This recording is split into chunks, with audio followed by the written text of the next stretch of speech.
Vamos a orar antes de empezar. Padre Celestial, pongo, Señor, este momento de estudio de tu palabra, Señor, en tus manos. Que nos toques el corazón, que nos hables, que reflexionemos también, Señor, en relación, así como dijo Darwin, a las circunstancias en las que estamos viviendo, Señor. En el nombre de tu Hijo Jesús. Amén.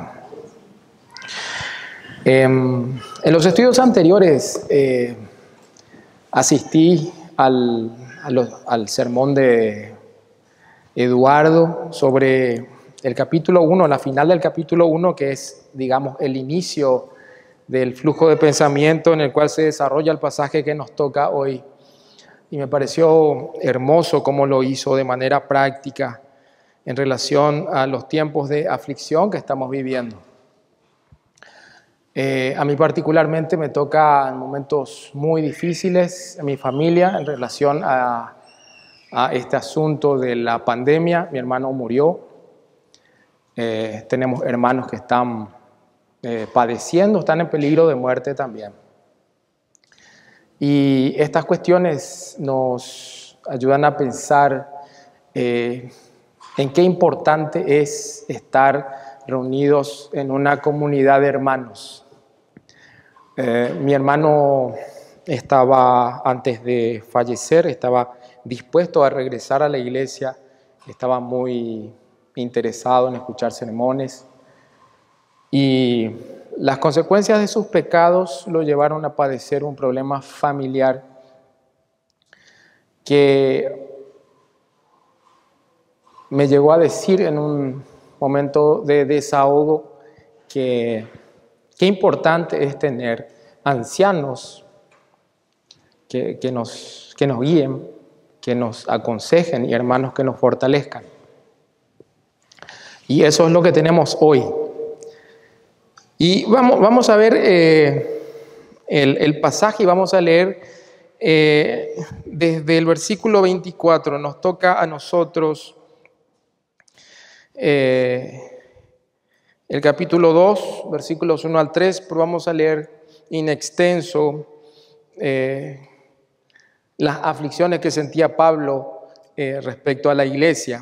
Y dice en el versículo 24, en el capítulo 1, dice Pablo, o decía Pablo: ahora me gozo en lo que padezco por vosotros y cumplo en mi carne lo que falta de las aflicciones de Cristo por su cuerpo, que es la iglesia, de la cual fui hecho ministro, según la administración que me fue dada para con vosotros, para que anuncie cumplidamente la palabra de Dios. El misterio que había estado oculto desde los siglos y edades, pero que ahora ha sido manifestado a sus santos. Santos a quienes Dios quiso dar a conocer las riquezas de la gloria de este misterio entre los gentiles, que es Cristo en vosotros, la esperanza de gloria, a quien anunciamos, amonestando a todo hombre y enseñando a todo hombre en toda sabiduría, a fin de presentar perfecto en Cristo a todo hombre, para lo cual también trabajo, luchando según la potencia de Él, la cual actúa poderosamente en mí. Si nosotros observamos atentamente en el versículo 24 y en el último versículo, en el 29, aparece la referencia a la aflicción de Pablo, al padecimiento de Pablo, a las aflicciones de Pablo y a las luchas de Pablo. Era un ministro que fue designado por Dios para anunciar el Evangelio. Dios designa a Pablo y le dice a Ananías en el libro de los Hechos, dice que instrumento escogido me es este, para que sufra por causa de mi nombre, para que anuncie mi nombre a muchas personas. Eso tiene registrado el libro de los Hechos, y vemos que Pablo anuncia cumplidamente este ministerio, teniendo por sumo gozo las aflicciones que estaba padeciendo. Esto ya lo había explicado Eduardo. Y algo muy hermoso de lo que él anuncia es la esperanza de gloria.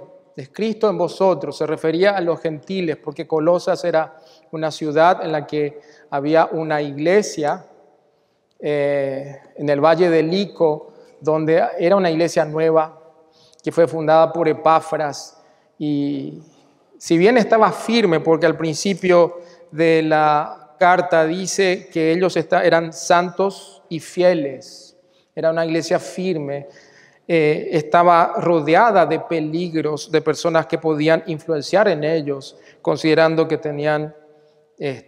eran creyentes nuevos. Y siempre existe el peligro de pensar de que existe algo más que Cristo. Algo falta, algo más. Nuestro sistema de pensar a veces nos lleva a buscar otras cosas que no son solamente Cristo, sino también algunas tradiciones, algunas cosas que personas introducen en la verdad y la contaminan. Hoy en día estamos viendo iglesias que de pronto, para sentirse más santos, introducen elementos judaicos, tocan el shofar, también algunos usan la kipa, usan el talit, que es una cosa que se ponen aquí los judíos en sus cultos religiosos. Y Pablo anuncia y se goza en que está sufriendo para que la iglesia de Colosas entienda la palabra de Dios y sepan que Cristo es suficiente. El misterio del cual habla Pablo ahí se refiere, así como se ha mencionado ya, a cuestiones salvíficas, de que los gentiles también son salvos junto con los judíos, que la iglesia es la esposa de Cristo. Jesucristo salvó a la iglesia por su sangre, se dio a sí misma por ella, y es una comunidad en la que ya no importa si uno es de qué nacionalidad sea. Los rechazados por la comunidad judía, que eran los gentiles, podían también ser ahora receptores y beneficiarios de la promesa de salvación, cuando dice Cristo en vosotros, la esperanza de gloria, refiriéndose a la resurrección, que hoy en día es una verdad tan importante, considerando que la muerte nos rodea todo el tiempo y estamos expuestos y no sabemos cuál es la voluntad de Dios, porque la Biblia dice en Santiago, si Dios quiere, viviremos. Y en el capítulo 1, Pablo expone a Jesucristo como suficiente, como Dios, como el origen de todo el universo, y también menciona el ministerio de Jesucristo como Salvador, aunque no menciona de manera directa los peligros a los cuales se estaba refiriendo más adelante en la carta, los peligros de enseñanzas falsas y de falsos maestros que podían contaminar y mover la firmeza de los creyentes de la iglesia de Colosas. En el capítulo 2, él sigue exaltando a Cristo, pero él ya empieza a describir de manera directa cuáles son los peligros, cuáles son las mentiras que podrían afectar la convicción genuina de los creyentes de Colosas. Y en el capítulo 2 dice, porque quiero que sepáis cuán grande lucha sostengo por vosotros y por los que están en la Odisea y por todos los que nunca han visto mi rostro, para que sean consolados sus corazones, unidos en amor, hasta alcanzar todas las riquezas del pleno entendimiento, a fin de conocer el misterio de Dios el Padre y de Cristo, en quien están escondidos todos los tesoros de la sabiduría y del conocimiento. El propósito de todo esto lo vamos a desarrollar el miércoles siguiente. Dice, y esto lo digo para que nadie os engañe con palabras persuasivas. Si existe una conexión entre lo que leímos anteriormente en el capítulo 1, tenemos que entender que Pablo estaba escribiendo una carta, no estaba escribiendo capítulos, un libro por capítulos, estaba escribiendo una carta. Y lo que está diciendo en el versículo 1 tiene directa relación, o es la continuación de lo que está diciendo anteriormente en los versículos anteriores. Y podríamos decir, en una estructura simple, desde el versículo 24 vemos que Pablo se refiere a los sufrimientos que él tiene como apóstol por ellos, para el bien del cuerpo de Cristo, que es la iglesia. Habla acerca de su comisión de apóstol, que es presentar completamente la palabra de Dios, y el mensaje principal, esto es lo principal, las gloriosas riquezas del misterio de Cristo en ustedes, la esperanza de gloria.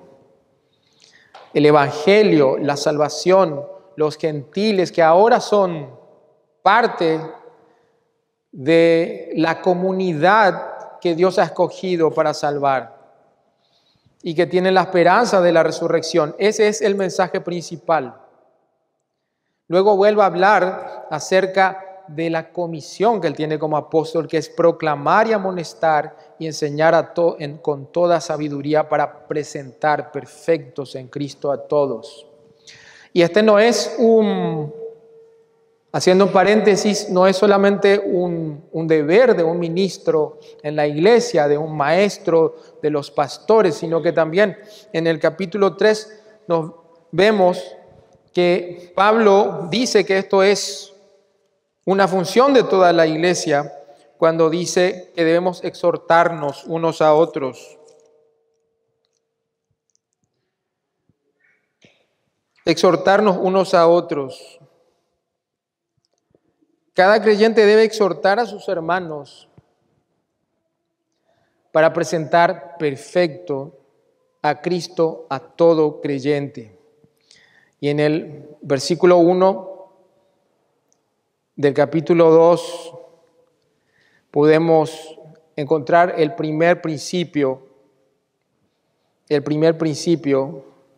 para desarrollar el tema de esta noche. Y el título del sermón es: la meta de una iglesia que discierne el engaño es conocer plenamente a Dios. Y el primer punto es, para conocer plenamente a Dios, la iglesia debe tener creyentes comprometidos con el ministerio.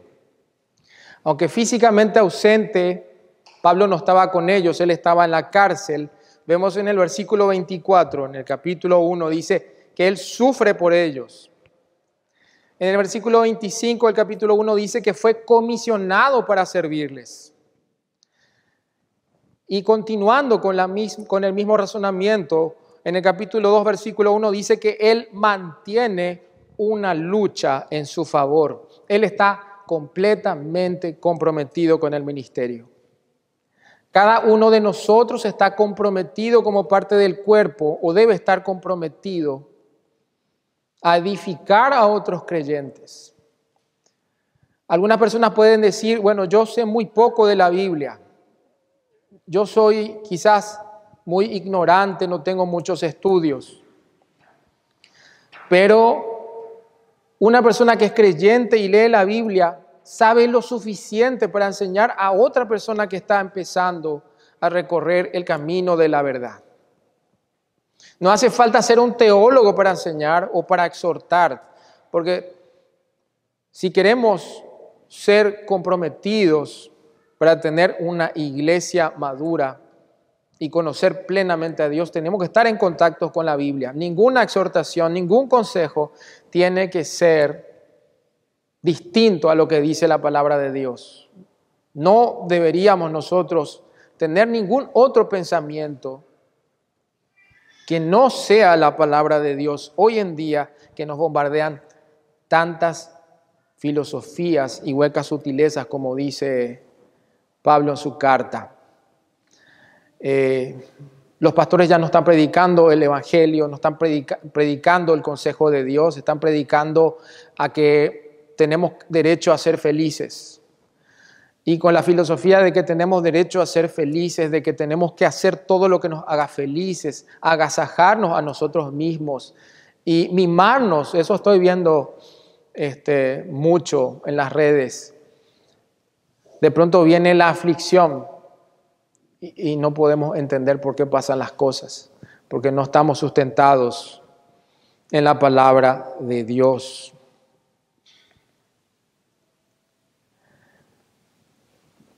Y el pensamiento de Pablo, cuando habla de que lucha por la iglesia de Colosas, hay algo interesante, que es que él no los conocía personalmente. Dice, porque quiero que sepáis cuán grande lucha sostengo por vosotros y por los que están en la Odisea y por todos los que nunca han visto mi rostro.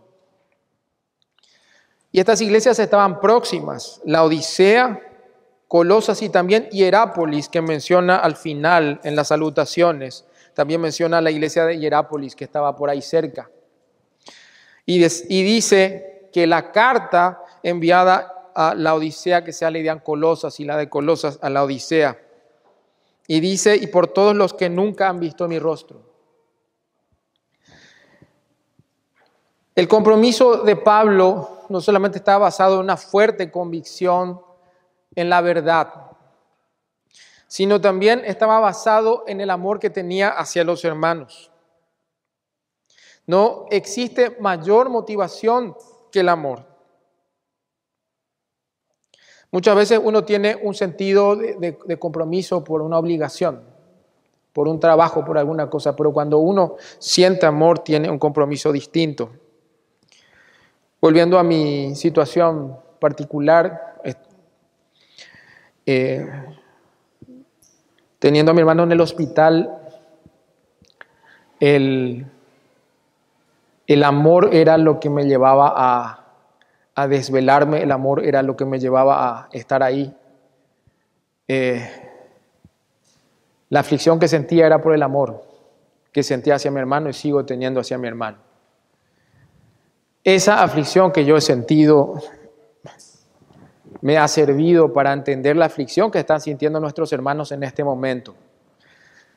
Podemos hablar de Sonia y siento yo su aflicción, yo siento su desesperación, yo siento la ansiedad que se siente, porque yo viví eso. Sé lo que deben estar sintiendo otros, lo que debe estar sintiendo Hugo. Y ellos están en este momento luchando por la vida de sus parejas en este momento, movidos por el amor. Ese amor es lo que a Pablo le llevaba a sufrir por ellos aunque no los conociera. Él sabía que era la iglesia de Cristo, que Jesucristo se entregó por ellos también, que la sangre de Cristo fue derramada por ellos también y él tenía un fuerte compromiso con ellos.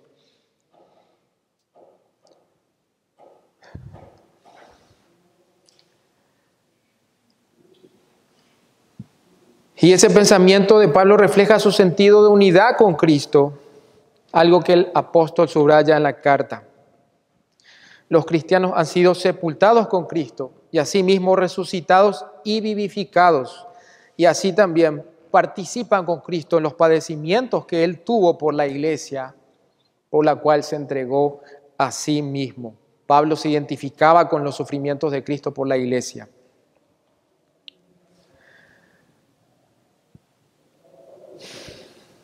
Esta afirmación refleja la profunda convicción de Pablo en el sentido de que su ministerio está representando a Cristo. Cristo vive en él, por eso dice en Gálatas, ya no vivo yo, mas Cristo vive en mí. y Él sirve en su lugar como alguien que murió con Él y vive con Él. Pablo describe que nuestros sufrimientos presentes son como una participación de los padecimientos de Cristo por los hermanos. Y estos son los momentos en los cuales nosotros podemos ejercitarnos en eso, en una firme convicción por el ministerio. Para conocer plenamente a Dios, cada uno debe tener un ministerio, no solamente los maestros, no solamente los ancianos, no solamente los diáconos, cada uno de nosotros ha sido capacitado por Dios para tener un ministerio y debemos estar, si queremos conocer plenamente a Dios, identificarnos con Cristo, debemos nosotros también padecer con nuestros hermanos. Y esto padecer no significa solamente orar por ellos, significa animarlos, significa hacerles un seguimiento, significa ayudarlos económicamente si es posible, en la medida de la posibilidad de uno.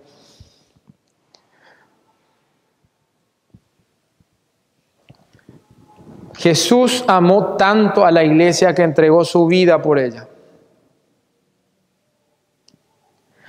Así Pablo le encargó a los ancianos de Éfeso apacentar la iglesia del Señor, la cual Él ganó por su sangre.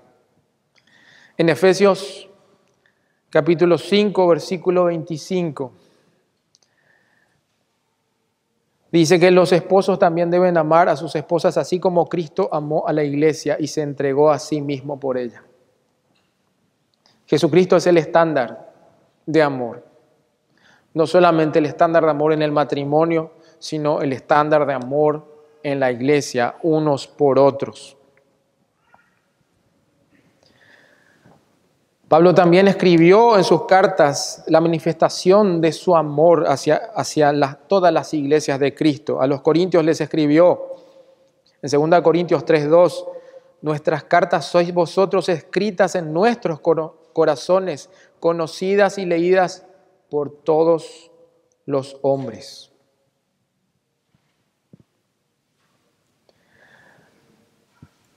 La lucha que tenía Pablo estaba motivada por un amor profundo. Ese es el amor que tenemos que tener, incluso a gente que ni siquiera hemos visto. Hay hermanos que quizás no los conocemos, no sabemos quiénes son, se mencionan aquí. Debemos amarlos, debemos sufrir con ellos. Entonces, el primer punto para conocer plenamente a Dios y no ser engañados, la iglesia debe tener creyentes comprometidos con el ministerio. El segundo punto, para conocer plenamente a Dios, la iglesia debe instruir a sus miembros en la verdad y en un amor práctico. Las luchas de todo ministro, pastor, maestro, cualquier ministerio que uno tenga, exhortar es un ministerio, dar es un ministerio. La Biblia menciona cuáles son los ministerios. Las luchas de todo ministro deben ser para que sean consolados sus corazones, de los hermanos, ¿verdad? Unidos en amor hasta alcanzar todas las riquezas de pleno entendimiento a fin de conocer el misterio de Dios, el Padre y de Cristo. Y el primer propósito de la lucha de un ministro comprometido es para que sean consolados los corazones. En este punto, el significado básico de consolar viene de la palabra griega parakaleo, pero en este contexto podría traducirse como fortalecido, ya que los colosenses estaban rodeados de falsos maestros y necesitaban ser bien fortalecidos, más que consolados. Hoy, más que nunca, estamos expuestos al error.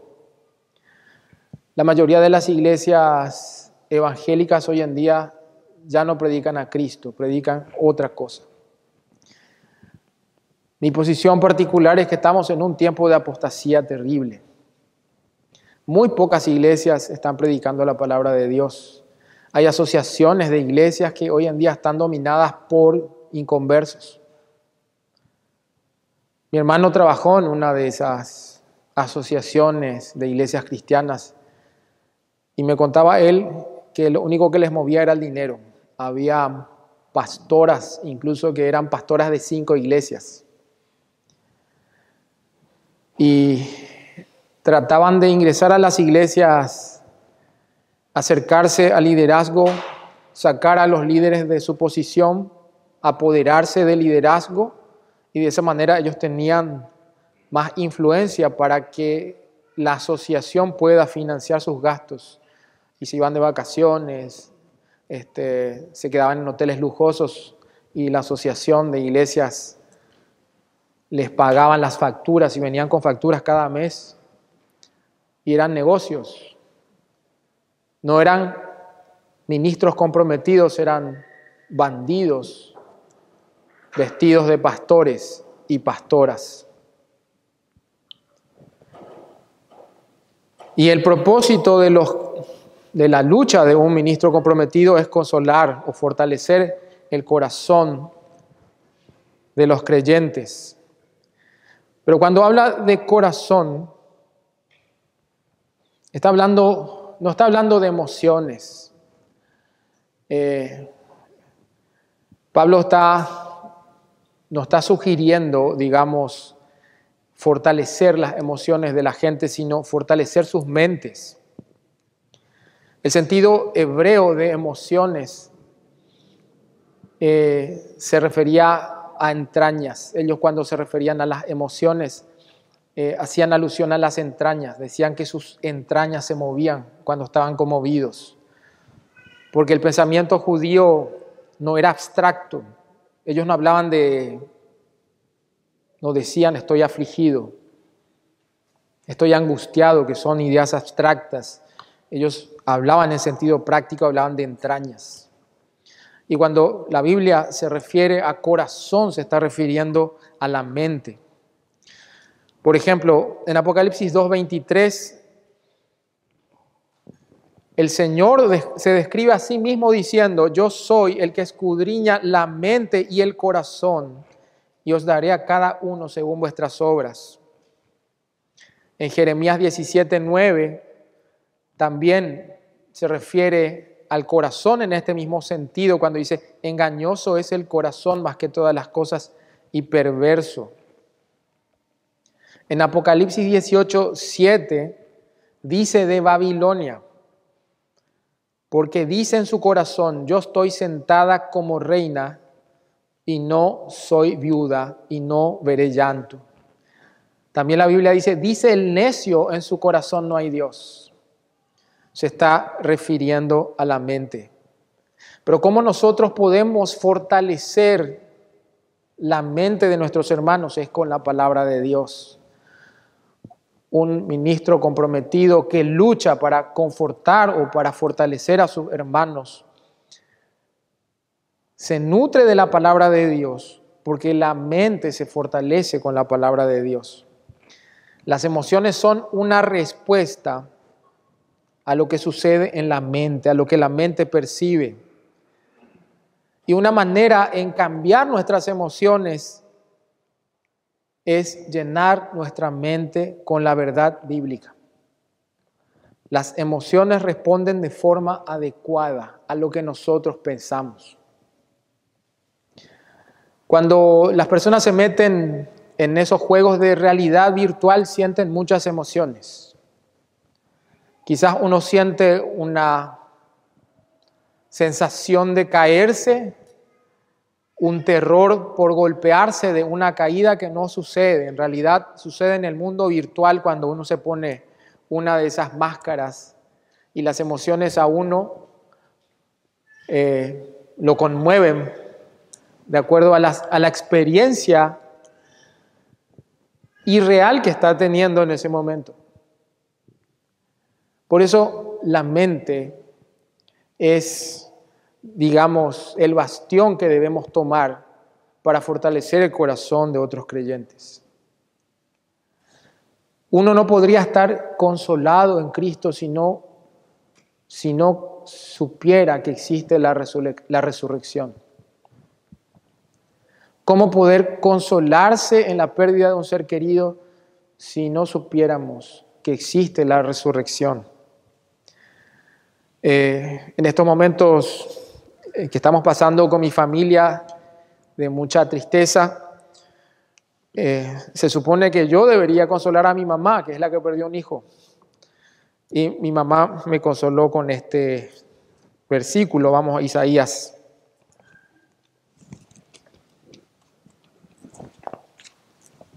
(57, 1 y 2). Y dice: perece el justo y no hay quien piense en ello, y los piadosos mueren. Y no hay quien entienda que de delante de la aflicción es quitado el justo. Entrará en la paz, descansarán en sus lechos todos los que andan delante de Dios. Nosotros podemos ser fortalecidos con esas verdades. Así como dice 1 Corintios 15, sorbida es la muerte en victoria. ¿Dónde está, oh muerte, tu aguijón? Cristo venció en la cruz, venció a la muerte.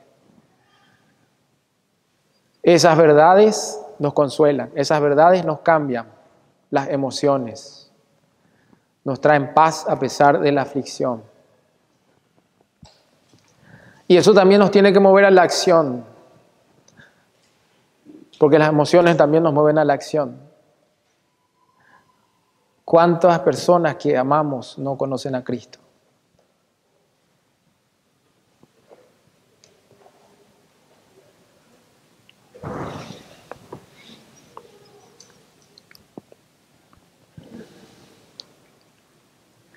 Cuando la mente está llena de la verdad bíblica, las emociones responden de forma adecuada. Es por eso que la Biblia nos aconseja: sobre toda cosa guardada, guarda tu corazón, tu mente, porque de él mana la vida. Y Pablo define esa fortaleza con lo que sigue cuando dice unidos en amor. Define el corazón fortalecido como un corazón lleno de amor. En Efesios 4:16 y en Colosenses 2:19, vamos a leer Colosenses 2:19, dice: y no haciéndose de la cabeza, nadie os prive de vuestro premio, afectando humildad y culto a los ángeles. Se refiere a una advertencia a personas que estaban tratando de engañar a los colosenses, o corrían los colosenses el peligro de caer en manos de esa gente. Y dice: nadie os prive de vuestro premio, afectando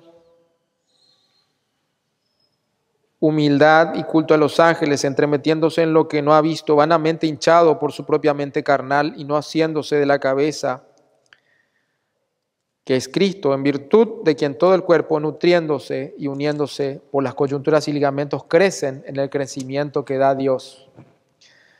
Acá se refiere a las diferentes partes que se unen para formar el cuerpo. Y el propósito de Pablo, cuando dice unidos en amor, es llevar a la madurez en Cristo a la iglesia. Fortalecer a otros hermanos unidos en amor es para llevar a los creyentes de la iglesia local a la madurez en Cristo. Cuando dice: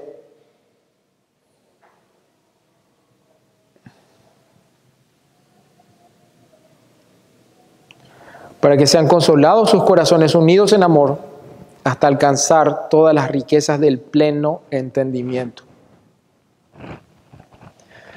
En esta tarea, el apóstol Pablo estaba luchando por ellos para que puedan ser estimulados y consolados en sus corazones, fortalecidos. El desaliento puede hacer que la iglesia busque respuesta en otros lugares.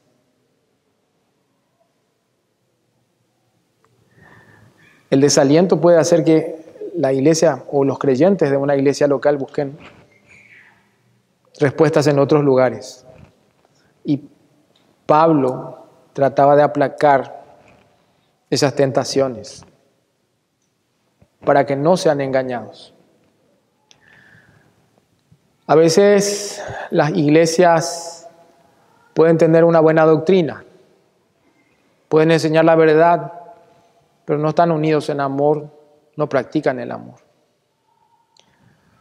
Conocí a una mujer en otra iglesia que fue víctima del adulterio de su marido. Se enteró que ni siquiera estaba casada, era una farsa. Su marido estaba casado con otra persona. Y ella me dijo que estaba tan desconsolada que recurrió al pastor de la iglesia, a uno de los pastores, y el pastor le dijo que deje de pensar en esas cosas, que son cosas que ya pasaron, que haga borrón y cuenta nueva, que dé vuelta a la página y que se dedique, digamos, a asistir a la iglesia y a hacer lo que tiene que hacer. Esta persona me dijo: la frialdad que sentí me hirió demasiado. No fue consolada por su pastor, no fue animada, no fue escuchada. Esta mujer me dijo: me fui a una iglesia donde yo sé que tienen mala doctrina, pero cuando conocí a alguien de ahí, me animaron, lloraron conmigo, me alentaron. Nunca regresó esta mujer, sigue en esa iglesia. Una iglesia completamente desviada, pero en ese momento, cuando la iglesia no está unida en amor, cuando no fortalecemos a nuestros hermanos que están heridos, en necesidades emocionales, físicas o lo que sea, corremos el riesgo de buscar respuesta en otro lugar.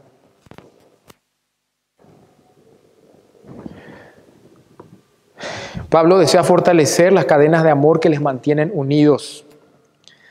La convicción y el entendimiento que no están fomentados o basados en el amor son estériles y vacíos. El amor ensambla todo en una unidad perfecta.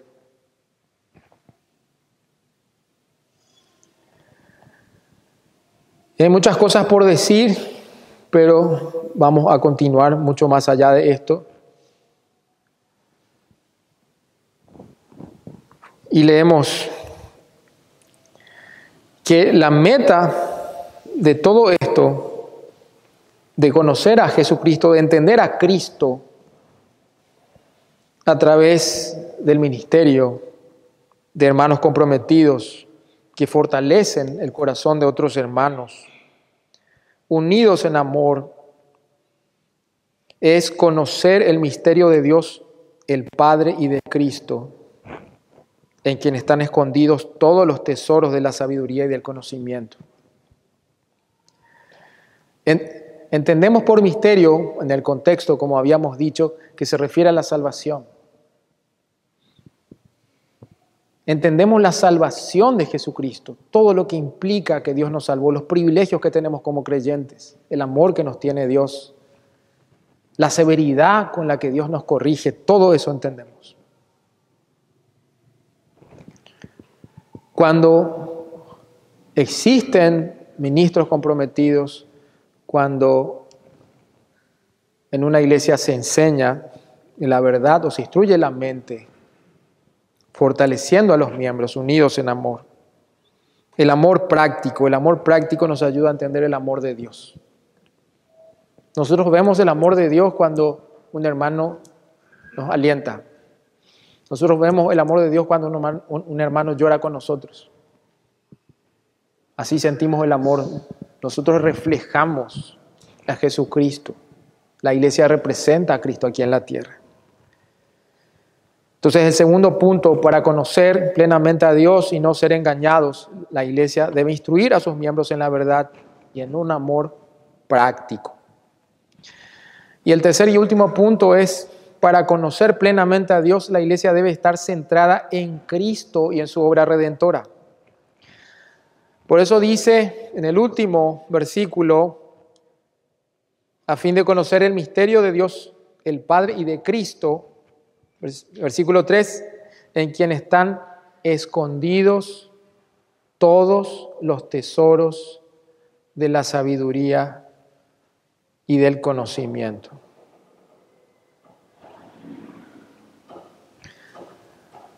La palabra sabiduría se utiliza de tres formas diferentes en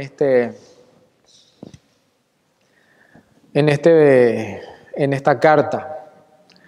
Por ejemplo, en Colosenses 1:9, en Colosenses 1:28, en el 3:16, la sabiduría dada a Pablo, a colaboradores y también a los creyentes en general es una sabiduría para vivir de manera práctica. También hay otro tipo de sabiduría. En Colosenses 2:23, cuando dice de los falsos maestros que tienen tradiciones, que tienen apariencia de sabiduría, pero que no tienen ningún poder en contra de los apetitos de la carne, una pretendida sabiduría mundana. Pero acá se refiere a la sabiduría divina que mora en Cristo eternamente. Por lo cual, podemos decir que la sabiduría de la cual habla aquí es una sabiduría celestial. Y en 1 Corintios capítulo 2 podemos leer a qué se refiere con esto. 2, 6 al 10. Y dice: en cambio, hablamos con sabiduría entre los que han alcanzado madurez, pero no con la sabiduría de este mundo, ni con la de sus gobernantes, los cuales terminarán en nada. Más bien exponemos el misterio de la sabiduría de Dios, una sabiduría que ha estado escondida y que Dios había destinado para nuestra gloria desde la eternidad. Ninguno de los gobernantes de este mundo la entendió, porque de haberla entendido no habrían crucificado al Señor de la gloria. Sin embargo, como está escrito, ningún ojo ha visto, ningún ojo ha escuchado, ninguna mente humana ha concebido lo que Dios ha preparado para quienes lo aman. Ahora bien, Dios nos ha revelado esto por medio de su Espíritu. Por el Espíritu, pues el Espíritu lo examina todo hasta las profundidades de Dios. Y acá se está refiriendo a la sabiduría por la cual nosotros podemos conocer a Cristo. La enseñanza de la iglesia tiene que estar centrada en Cristo. Y esa sabiduría solamente podemos entenderla por el Espíritu. Cuando Jesucristo le preguntó a sus discípulos: ¿quién dicen que soy yo? Pablo le respondió, dice: tú eres el Cristo, el Hijo de Dios. Y él le dijo: no lo hubiera sabido si no te lo hubiera revelado el Padre.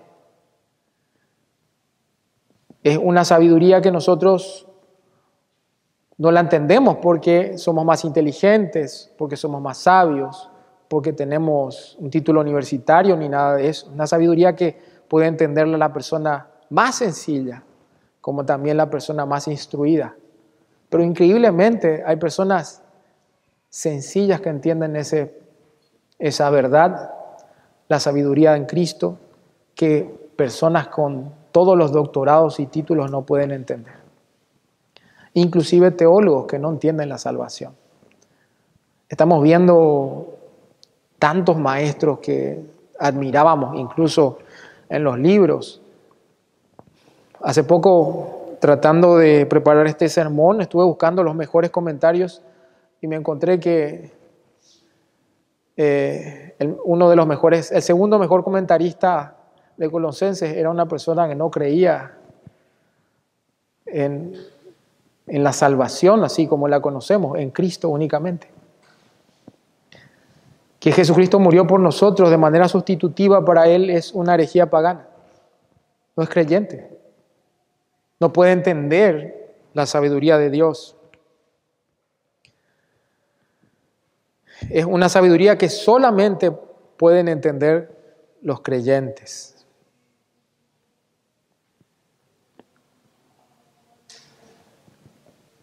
Y dice en el versículo 3, en quien están escondidos todos los tesoros de la sabiduría y del conocimiento.